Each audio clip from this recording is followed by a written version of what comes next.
एक समय की बात है। एक छोटे से गांव में दो बहनें रहती थीं, सोना और कविता। सोना बड़ी बहन थी। उसके कम पढ़े लिखे होने के कारण उसकी शादी एक गरीब किसान पवन से हुई थी, जो दूसरों के खेतों में मजदूरी करता था। और सोना दूसरों के घरों में झाड़ू पोछा का काम किया करती थी। दोनों पति पत्नी मिलकर खूब मेहनत करते थे, तभी जाकर उनके घर में चूल्हे जुड़ते थे।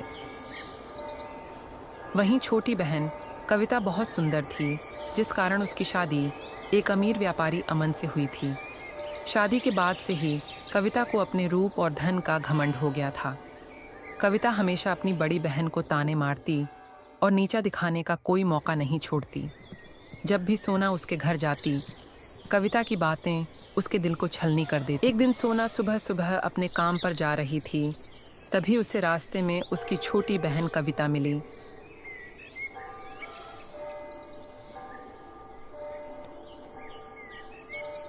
दीदी, तुम्हें देखकर तो यही लगता है कि गरीबी सच में बहुत बुरी चीज होती है। तुम्हारे हाथ तो देखो कितने कठोर हो गए हैं, दूसरों के घरों में काम करते करते। और यह कपड़े लगता है बरसों से बदले ही नहीं। कविता, हम गरीब हैं, लेकिन मेहनत से कमाते भगवान ने हमें जो दिया है उसमें खुश रहते हैं। हाँ हाँ, खुश तो दिख ही रही हो, लेकिन क्या करूं?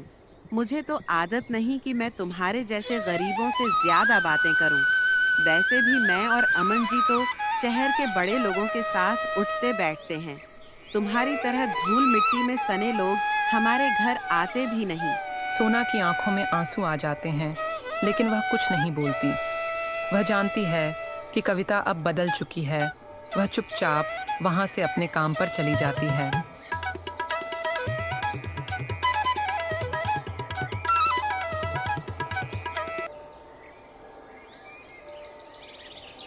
समय बीतता गया। एक दिन सोना के पति पवन की तबीयत अचानक बहुत खराब हो गई।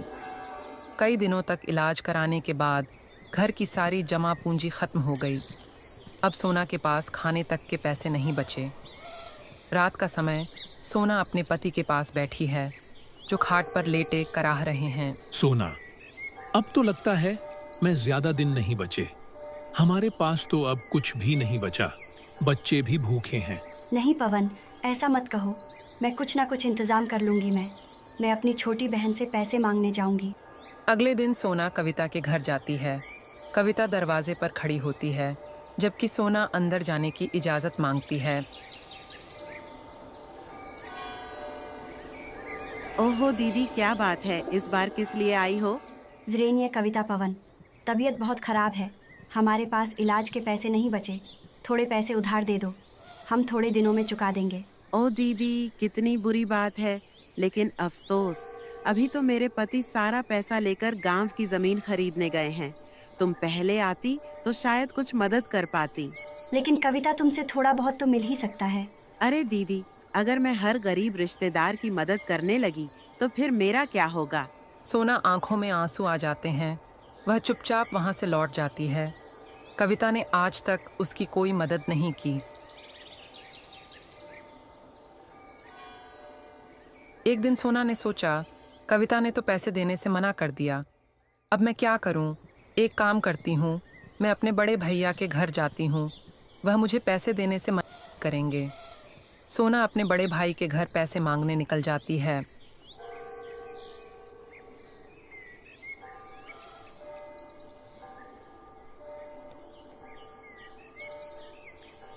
भाभी भैया घर पर है? नहीं, तुम्हारे भैया घर पर नहीं है। किसी काम के सिलसिले से शहर गए हैं। कोई काम है तो मुझे बताओ। भाभी, हमें कुछ पैसों की जरूरत है। पवन बहुत बीमार है। देखो सोना, तुम जानती हो कि तुम्हारे भैया घर पर नहीं है, और वैसे भी हमारे घर पर भी बहुत खर्चे होते हैं। हर किसी की मदद करना हमारे बस की बात नहीं है। भाभी, मैं कसम खाती हूँ, जैसे ही हालात सुधरेंगे मैं पैसे लौटा दूंगी। मैंने कह दिया ना, हमारे पास पैसे नहीं है।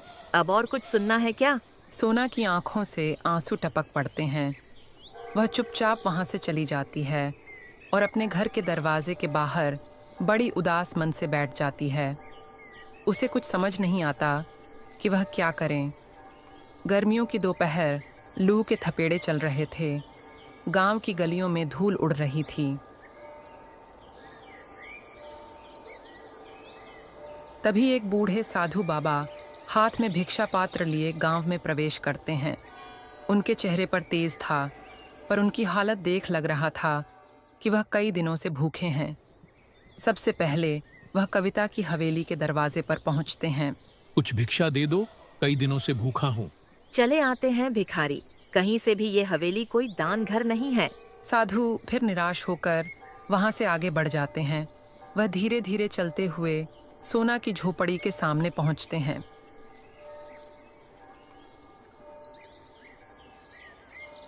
बेटी, कुछ खाने को मिलेगा? बाबा कृपया बैठ जाइए, मेरे पास ज़्यादा कुछ नहीं है, पर जो भी है आप स्वीकार कीजिए। सोना अंदर से थोड़ा सा गुड़ लाकर बाबा को देती है। बेटी, तूने तो मेरा हृदय प्रसन्न कर दिया। मैं तेरे उपकार का बदला कैसे चुकाऊं? बाबा, मेरे घर में मेरे पति बहुत दिन से बीमार है। मैं सबसे मदद मांगी, पर किसी ने मेरी मदद नहीं की। आप उन्हें बस आशीर्वाद दे दीजिए कि वह बहुत जल्दी ठीक हो जाए, और मुझे कुछ नहीं चाहिए। साधु बाबा अपनी झोली में हाथ डालते हैं और एक चमकता हुआ मिट्टी का घड़ा निकालते हैं। बेटी, ये घड़ा तेरे लिए है, तुम इसे रख लो। पर बाबा, मैं इस घड़े को क्या करूँगी? पहले से ही मेरे घर में घड़े रखे हुए हैं। बेटी, यह ऐसे वैसे खड़े नहीं हैं। तुम्हारे घर में घुसते ही तुम्हारे हर दुख को दूर कर देंगे, और इस घड़े में से जो भी निकलेगा वह तुम्हारे कर्मों का फल होगा। इतना कहकर वह साधु बाबा वहां से गायब हो जाते हैं और सोना खुशी खुशी घड़े को लेकर अपने कमरे में आ जाती है। कमरे में आते के साथ पवन की तबीयत बिल्कुल पहले की तरह ठीक हो जाती है। अरे सोना, अभी मेरी तबीयत बिल्कुल ठीक लग रही है।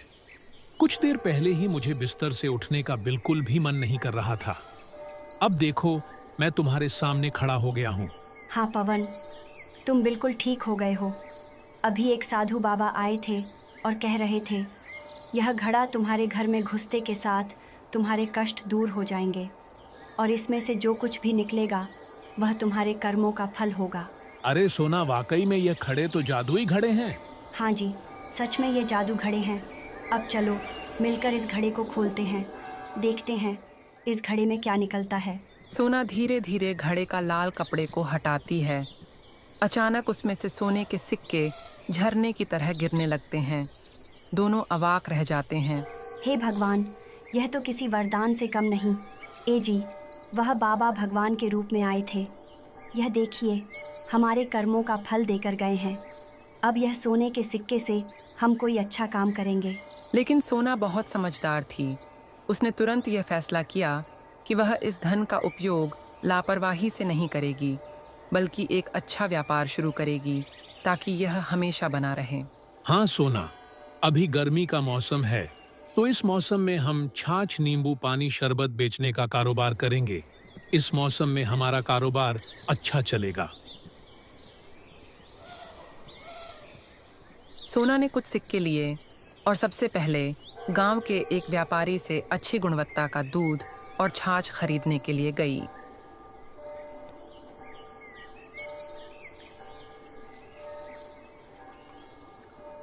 सेठ जी, मैं कुछ पैसे लगाकर अच्छी छाछ और दूध बेचना चाहती हूँ। क्या आप मेरी मदद करेंगे? सेठ ने सोना की मेहनत और ईमानदारी देखकर कहा, बिल्कुल बहन, अगर तुम ईमानदारी से काम करोगी तो मैं तुम्हें अच्छी कीमत पर दूध दूंगा।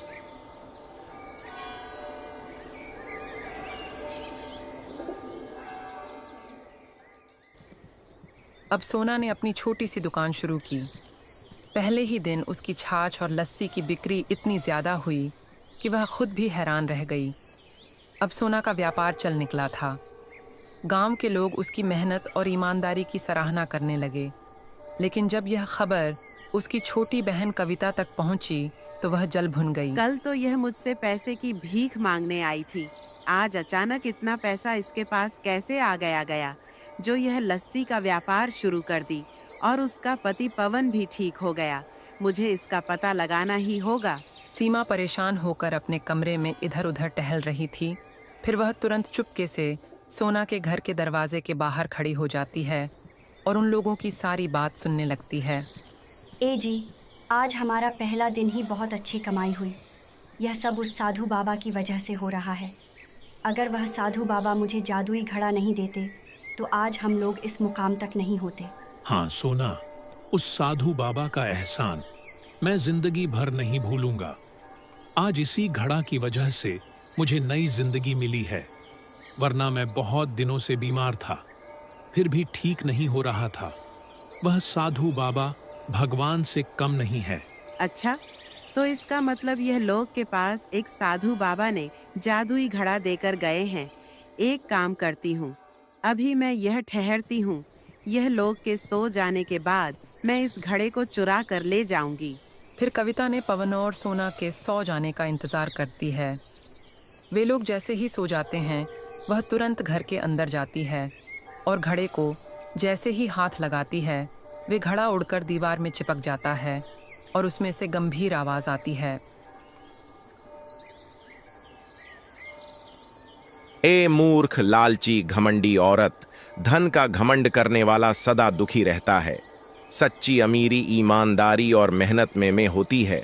अगर तूने अपनी बुरी सोच नहीं बदली तो यह घमंड तुझे बर्बाद कर देगा। यह सुनते ही कविता के हाथ पैर कांपने लगे और वह तुरंत ही घड़े को छोड़कर वहां से भाग गई और यह बात उसने किसी को नहीं बताई। अगले दिन कविता ने अपने खास नौकर हरिलाल को बुलाया। हरिलाल, यह सोना की दुकान बहुत तेजी से चल रही है और मैं इसे बिल्कुल बर्दाश्त नहीं कर सकती। मुझे कोई ऐसा तरीका बताओ जिससे उसकी दुकान बर्बाद हो जाए। हरिलाल थोड़ा सोचकर बोला, मालकिन, अगर लोगों को लगने लगे कि उसकी छाछ गंदे पानी से बनते हैं तो उसकी दुकान अपने आप बंद हो जाएगी। सुबह सुबह सोना ने अपनी दुकान खोली। ग्राहक धीरे धीरे आने लगे। तभी कविता के भेजे हुए लोग दुकान पर पहुंचे और छाछ पीने लगे। अरे ये क्या, इस छछ में तो कुछ अजीब सा स्वाद आ रहा है। हाँ, लगता है कि इसमें कोई खराबी है। सोना, तुम कैसी छाछ बेच रही हो?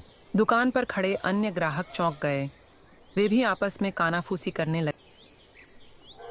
भाइयों, मेरी छाछ में कोई खराबी नहीं है। अगर किसी को यकीन ना हो तो मैं अभी और छाछ निकाल कर पिलाती हूँ। लेकिन कविता के लोग तो पहले से ही अफवाह फैलाने आए थे। वे वहां से चिल्लाते हुए चले गए। भाइयों, ध्यान रखना, सोना की छाछ में गड़बड़ है, कोई इसे मत पीना। गांव के बाकी लोग भी थोड़ा डर गए। धीरे धीरे सोना की दुकान पर भीड़ कम होने लगी। शाम तक सोना के पास बहुत कम ग्राहक आए। वह समझ गई कि कोई जानबूझकर अफवाह फैला रहा है, लेकिन वह चुपचाप बैठने वालों में से नहीं थी। उसने एक योजना बनाई। अगले दिन वह खुद ही गांव के लोगों के घर घर जाकर अपनी छाछ देने लगी। उसने लोगों से कहा, बिना पैसे दिए मेरी छाछ को पीकर देखो। अगर तुम्हें कुछ भी गलत लगे तो मुझसे कहो। गांव वालों ने छाछ पी और पाया कि वह बहुत ही स्वादिष्ट और ताज़ी थी। अब लोगों को समझ आने लगा कि कोई साजिश हो रही है। इसी बीच गांव के कुछ लोगों ने देखा कि वही लोग जो कल सोना की छाछ को खराब बता रहे थे, कविता के घर से पैसे लेकर निकल रहे थे। बात फैलती देर नहीं लगी। एक बुजुर्ग गांव वाले ने सोना से कहा, बिटिया, हमें माफ कर दो। हमने बिना सोचे समझे अफवाहों पर भरोसा कर लिया, लेकिन अब हम समझ गए हैं कि यह सब तुम्हें बर्बाद करने के लिए किया गया था। अब गांव के लोग फिर से सोना की दुकान पर आने लगे। उसकी मेहनत और ईमानदारी ने सबका विश्वास फिर से जीत लिया। जब कविता को पता चला तो वह और भी गुस्से से भर गई। सोना की मेहनत और ईमानदारी ने गांव वालों का विश्वास फिर से जीत लिया था। उसकी दुकान पहले की तरह ही चलने लगी थी, लेकिन यह सब देखकर कविता का खून खोल रहा था। इस औरत ने फिर से सबका भरोसा जीत लिया, लेकिन इस बार मैं ऐसा काम करूंगी कि यह दोबारा उठ ही ना सके। उसने अपने नौकर हरिलाल को बुलाया और उसके कान में कुछ बताया। लेकिन मालकिन, ये तो बहुत खतरनाक होगा। बस वही तो चाहिए। इस बार सोना का नाम और काम दोनों खत्म हो जाएगा। इस बार हमें ऐसी चाल चलनी होगी कि सोना कभी दोबारा व्यापार ना कर पाए। मालकिन, पिछले बार भी पकड़े पकड़े बचे थे।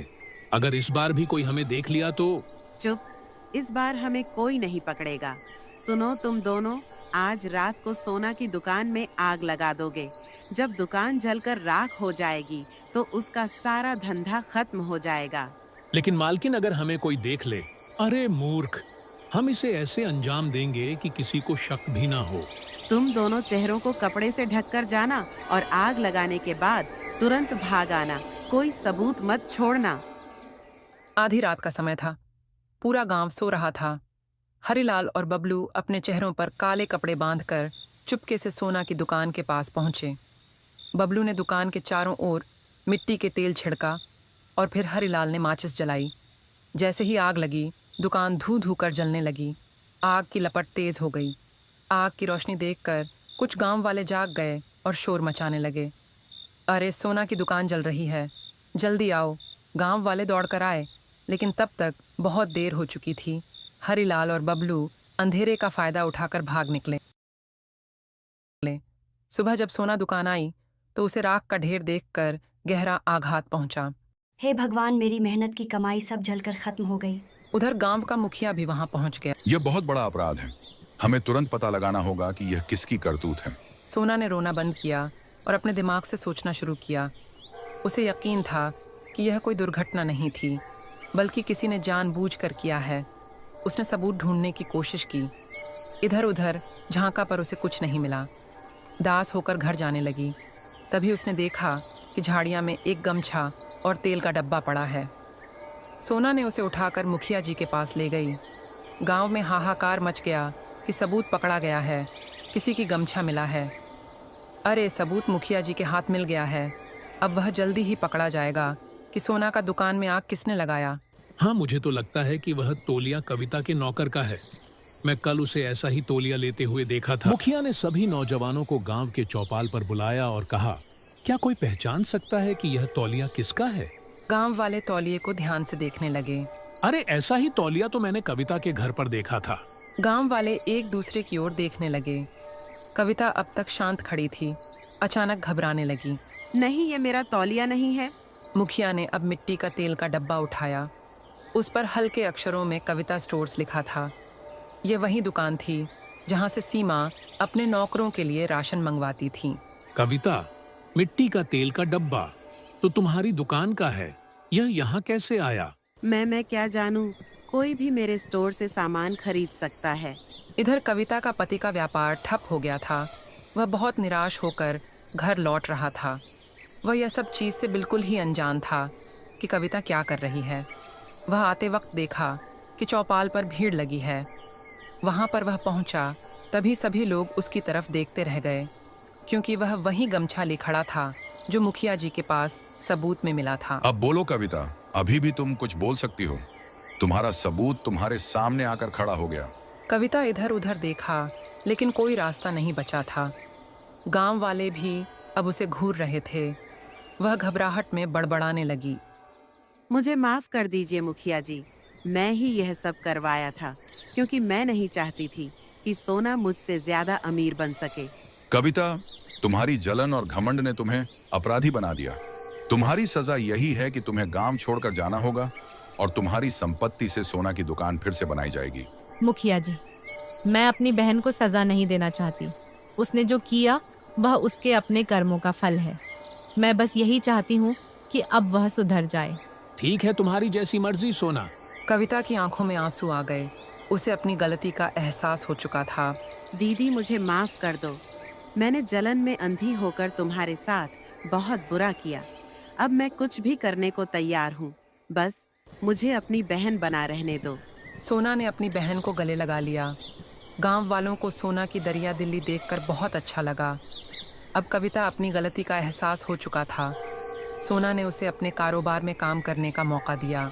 अगर तुम मेहनत से काम करोगी और ईमानदारी से चलोगी तो तुम्हें भी सफलता मिलेगी।